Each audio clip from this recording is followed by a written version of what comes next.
Today on KCCI 8 News Close Up, Iowa's cancer fight. From now on, a first responder in the state of Iowa, if they're diagnosed, will know that their cancers are covered. Firefighters and their families have renewed hope for treatment. Still, more than 1 in 20 Iowans will have a cancer diagnosis at some point in their lives. I have lung cancer. I have no family history of lung cancer. Today, a closer look at some of the reasons Iowa is second in the nation for cancer cases. Should have all been done yesterday. Should have been done years ago. We've had the technology. And do doctors think the state is doing enough to tackle the problem? No, I think we're making some steps. And a little later, the state's latest One Economy report is out, digging deeper into the disparities Black residents in Polk County are facing. It is really, for many people, an eye-opener. A path forward for better housing, employment, education, and health. This is Iowa's news leader. This is KCCI 8 News Close Up. Good morning, and thanks for joining us for KCCI 8 News Close Up. I'm Chief Political Reporter Amanda Rooker. Today, we're digging into 2 key issues: disparities faced by the Black population in Polk County and a path forward for new opportunities, and the circumstances surrounding the state of cancer in Iowa. After a long fight, a bill expanding benefits for Iowa firefighters and police officers battling cancer is on its way to the governor's desk. House File 969 would provide workers' compensation for firefighters battling all types of cancer and extends the broader insurance coverage into retirement. For Kelly Stokes, that means no first responder will have to feel the panic that her family felt.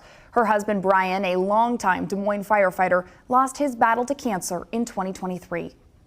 He would go to work when he couldn't or have to use sick leave, risk running out of sick leave, and just not be able to focus on his care, his medical care that he needed.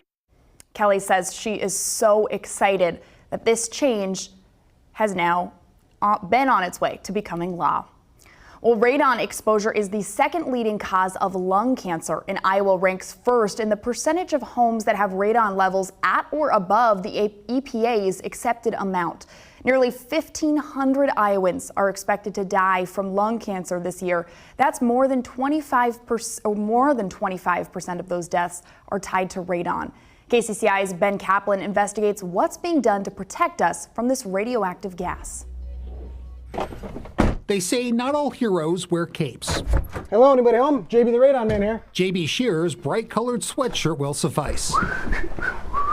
For 2 decades now, I was one of the youngest people to be certified. The self-proclaimed Radon Man's job has been to help protect Iowans from the silent assassin. Is there a certain age or type of home that you find typically have higher radon levels? No, it doesn't seem to matter. All of them have about the same percentage chance of failure. Around 70%. Is much above the 1 out of 15 nationally. But Shearer says 100% of Iowans can do something about it. Every house is fixable. And that testing is the first step. These are what's called continuous radon monitors. These are generally what's used for real estate transactions. Or the do-it-yourself charcoal test kits are just as accurate. Those tests cost between $10 and $20 and can be found at hardware stores and even many county health departments. And the levels you're watching for? The EPA says if it's above 4, fix it. If it's between 2 and 4, seriously consider fixing it.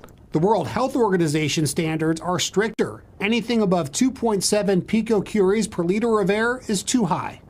As for the readings in this home, the last test we just picked up was 0.4, which is pretty much the same as outside air. So that is an all clear, so to speak. Yes. So all the radon, it's the same as outside air. You're safe being in the basement as you are outside. That's thanks to step 2. A radon mitigation system like this one. What they do is pull stronger than the natural pressure of the house. This active mitigation system uses a fan to pull the gas through this PVC piping installed below the slab in the basement to outside of the home. It just mitigates it safely outside, so no radon's coming into the house. Shearer didn't install this unit, but says the average one he does install costs between $1,400 to $1,500. We always say it's a lot cheaper than lung cancer. It cost us $1,200 to have ours installed. That was around 5 years ago, after Adel resident Maria Steele received life-altering news. Wow, so radon has affected my life in many ways. The mother and grandmother was diagnosed with stage 4 lung cancer,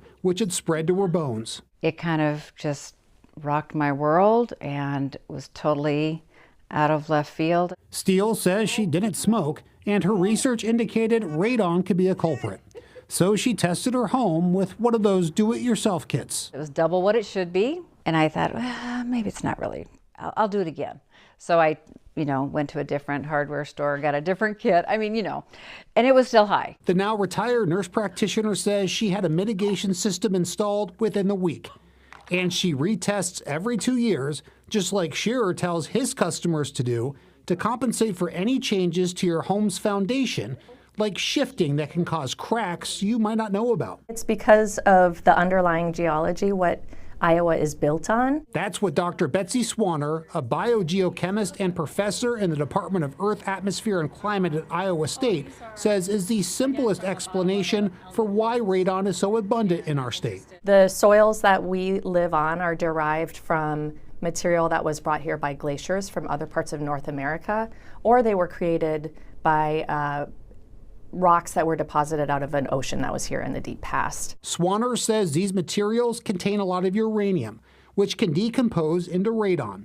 Radon can escape through the fractures and cracks in our soil and then into our homes and bodies. What's really dangerous is that we inhale that radon, and while it's in our lungs, it decomposes to something else that's a solid, and then that solid is stuck in our lungs and could undergo further radioactive decays and release harmful energy and particles into our bodies. It's what Steele says her doctor, Richard Deming, told her could be a primary cause of her lung cancer. And he said, Maria, no one can say with 100%. However, you have no other risk factors. And says it's long overdue that the Iowa legislature do something about it. Should have been done years ago. We've had the technology. Ottumwa Representative Hans Wills is trying to be a voice for change. He introduced multiple bills and supported another this legislative session that would help Iowans in their battle against the radioactive gas. We're going to try to find ways to prevent radon from being in your home. On Wednesday, legislation that would provide homeowners up to a $1,000 tax credit to install a mitigation system unanimously advanced to the full House for a vote. And lawmakers are still considering 2 other bills that would require new builds install systems and provide thousands of dollars for free testing kits. Will says these pieces of legislation could also save Iowans tens of thousands of dollars in future medical bills. Almost every study tells you that every dollar spent on radon mitigation is going to save you $20 to $30, maybe even $40 of avoided health care later on in life. Will says work for this year started last summer after radon legislation failed to make it to the governor's desk in 2024. Even with the same information about its potentially deadly impacts, lawmakers have in front of them now. I'm optimistic. I think this is a real attempt to get as many things from radon down the road, and the messaging is right. It's true, it's real, it affects all Iowans. According to Professor Swanner, the problem of Iowa being the level it's at is a problem worldwide. It's not going away. Which means the Radon Man will continue answering customers' calls for help, because Iowa's fight is just getting started. Now, our Ben Kaplan and KCCI Chief Investigative Reporter Suzanne Banky have been looking at all of the angles to Iowa's cancer crisis. Suzanne is here to share some of that research with us. Suzanne, thanks for being here. Glad to be here. You've been looking at all the angles of this. Now, as we heard from this story that you and Ben put together, Iowa has such high amounts of radon. So what do we know about how frequently Iowans are getting their homes checked to assess radon levels? For the amount of radon that we have in this state, you would think it would be higher, but the most recent research I could find, or the statistic, was 1 out of 15 homes is tested. And 70% of homes will either be at high levels or right at the EPA's recommended level. So that's seemingly low for how much radon, could be, lurking around the corner for people here. Potentially, and there are no laws that require testing, and it's also an odorless and colorless gas. So I think homeowners, or if you're in your home and you smell something, and it doesn't smell good, you try to figure out a way to get rid of it. Or if there's smoke, you have a detector. These are just things that aren't going to come up with radon unless you have a test or and there are do-it-yourself testing kits that are available at a hardware store. There are some at your local health department. Usually they might not always have a bunch of them, but some. And you can use these to find out pretty quickly if you have that high level or not. And we know that state lawmakers right now are trying to incentivize Iowans potentially to do these tests. But even if for some reason these bills don't make it across the finish line, there are some cities and counties that are also doing some work as well. There are a handful of counties and cities in the state that have taken some effort to put things in place to say, yes, you should test your home, especially if there's new construction. Any new building in some counties or cities has to be tested or have some kind of mitigation system in place already. Another thing that is becoming more common is radon-resistant construction, which is kind of hard to say. Yeah. And that isn't required, again, but it is becoming a more common practice in the construction industry. That's really interesting. Now, you spend a lot of time in your house, but there's also a lot of hours that if you're working, you spend in the office, or if you have kids, your children may spend a lot of hours in a school. Should Iowans be concerned about radon in their workplace or in their child's school? Regarding a child's school, there has been a law that was passed and signed a few years ago that requires schools, public schools, to test for radon. Now, schools have until 2027 to get that done, but some of them we know have done that already. Now, in terms of your workplace, ask. But we have a lot of radon in the state, so it doesn't hurt to ask, and especially in your home, to do that test. Now, this was a long story, but I'm talking to you frequently in the newsroom, and there are lots of pieces, that maybe didn't make it into that story. What surprised you most or stands out to you that you weren't able to tell Iowans there? I don't think we have enough time to go through all of those things.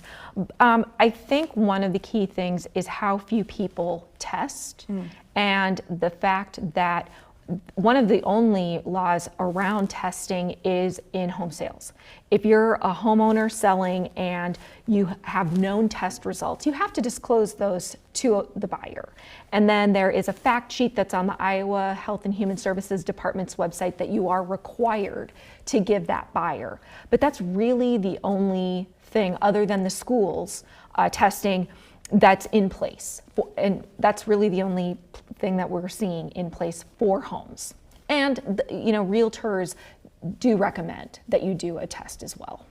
Well, I know you and Ben are doing a lot of work to try to get questions answered on what's driving this cancer crisis. So Suzanne, thanks for joining us. We'll look forward to continue watching your work. Thank you. Well, when we come back, we're shedding light on troubling data on the Metro's Black population. The disparities in Iowa outlined in the latest One Economy report.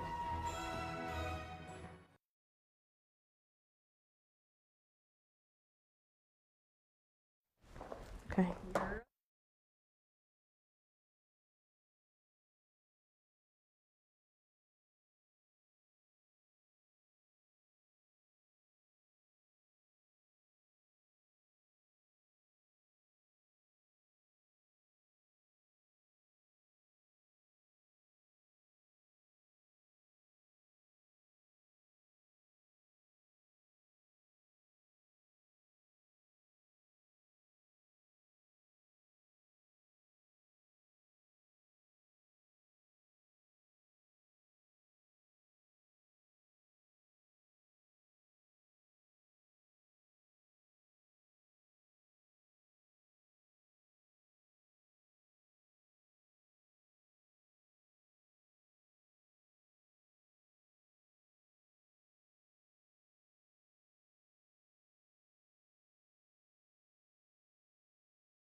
There is a persistent gap in homeownership rates in Polk County that has slightly widened over time. A new One Economy report is revealing disparities for Polk County's Black population, showing gaps in mortgage denials, home values, and rent prices, and much more. The Directors Council is comprised of Black leaders from various organizations, driven by a mission to overcome racial disparities and improve the lives of African Americans in Des Moines across Polk County. Joining me today is TDC's Executive Director, Jerica Marshall. Thanks for being here. Thank you. Thank you for having me. Well, we know this One Economy report covers a lot of areas, health, education, housing, it's very broad. Overall, what disparities stood out to you? And then how can that data help to drive change in Polk County? So some of the data that I saw that stood out, of course, what you mentioned about home ownership. It is a fundamental right of us as Americans to own a home, to have that source of generational wealth. And so to see that we have Black residents here that are cost burdened by more than double, meaning they're spending more than 30% of their income on their housing, or they're seeing mortgage denial rates at a higher rate than anyone else, is concerning, and it's something that we should all be worried about and all be looking to make a change. Yeah, one thing that stood out to me, your report found that compared to white households, there's a 41% gap in home ownership rates. And that gap remains largely unexplained after controlling for income, educational attainment, and other socio and economic and demographic factors. And you mentioned mortgage, denials are higher as well. Is there an explanation, or I guess how are you thinking about that disparity?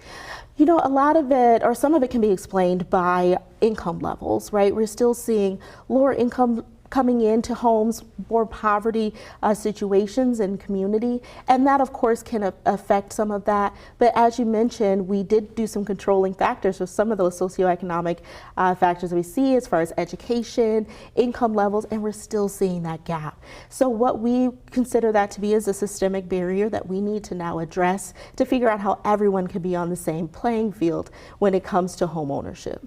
What are some of the action steps that can be done?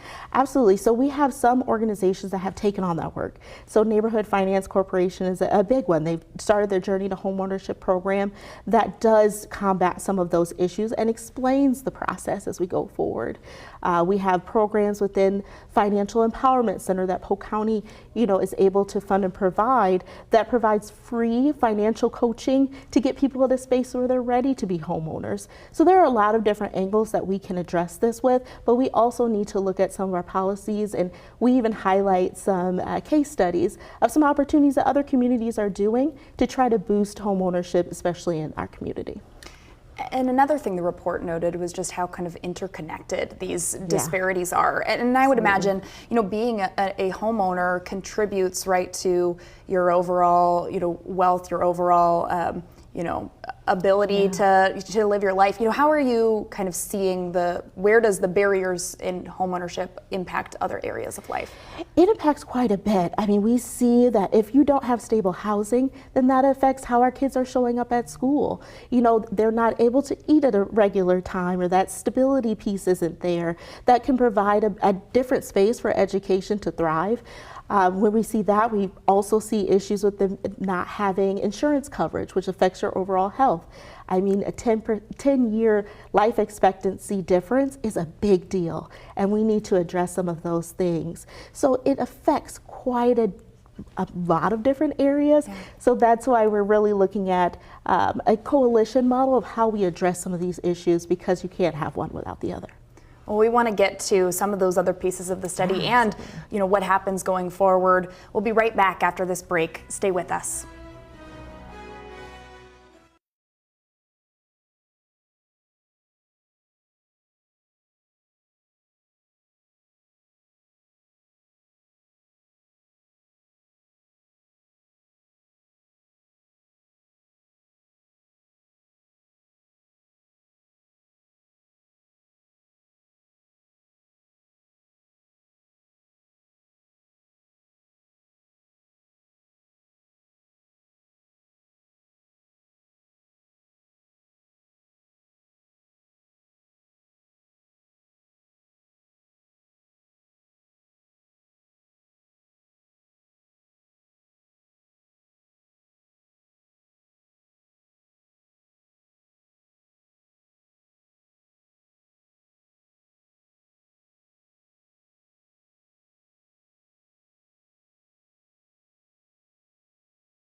Welcome back to Close Up. Joining me this morning is TDC's Executive Director, Jerica Marshall. Jerica, thanks for being here. Thank you. Your organization recently released a One Economy report. We've been discussing some of the disparities it found for Black residents in Polk County. One thing you mentioned was looking at healthcare specifically, and the report found that actually life expectancy for Black residents in Polk County is lower.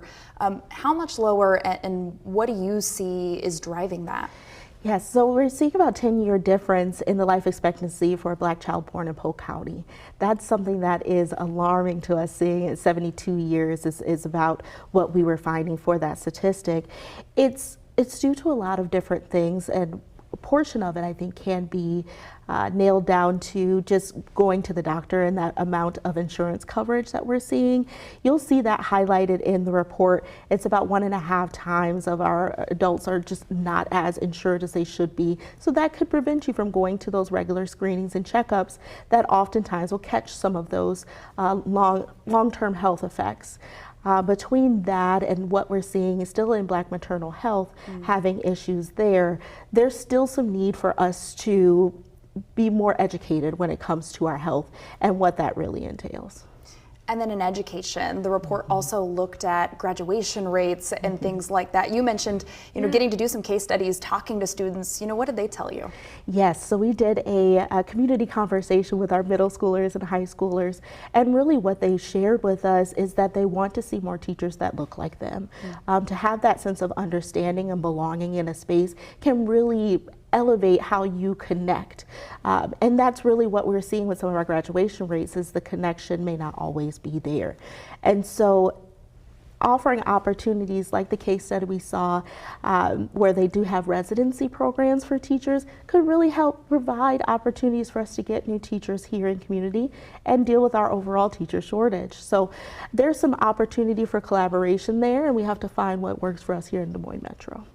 Another thing this report looked at is, with all of these disparities in all of these different topics, there's a cost associated to Polk County. What did you find in that area? Yes, what we found is that the cost of disparities is about $1 billion here in Polk County. Wow. So we're losing out on income by not addressing this issue with community, and that affects everyone. We're seeing a higher unemployment rate for community, and those are jobs that Iowans, we need to fulfill. It's affecting our economic development, and we all need to be a part of the solution. Well, Jerica, thank you so much for being here this morning. We appreciate it. Thank you so much. Appreciate it. Well, Senator Grassley held town hall meetings in several Iowa communities. The concerns he heard from Iowans regarding the economy and his response after the break.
Welcome back. Iowa Senator Chuck Grassley faced pointed questions from Central Iowans during a multi-stop tour across the state last week. During a tense town hall in Jefferson, some raised concerns about the president's power and rising costs from recent tariffs. We've just had to raise the price of coffee and drinks and everything for every single person who comes to buy shopping this spring. You know, others asked Grassley whether Congress will approve subsidies for small business owners who are feeling the pinch from tariffs. Grassley says Congress will not, but he acknowledged the economic impact those owners are facing. He also defended President Trump. This president is doing what he said during the campaign he was doing it. He's doing it for the purpose of getting tariffs down globally and for America to be treated well. Grassley also touted his bipartisan bill that would give Congress control over the president's use of tariffs. He says it would not change the tariffs that are already in place, but if passed, would limit the president's authority on trade in the future. Well, here in Iowa, a bill lowering the minimum age to buy or carry a handgun in the state was signed into law on Friday. Governor Reynolds signed House File 924. It lowers the minimum age to buy or carry a handgun from 21 to 18. The Republican representative that sponsored this bill points to a U.S. Supreme Court ruling and other district court rulings that found some restrictions on adults owning firearms, like age restrictions, are unconstitutional. Well, thanks for joining us this Easter Sunday morning. Have a great day.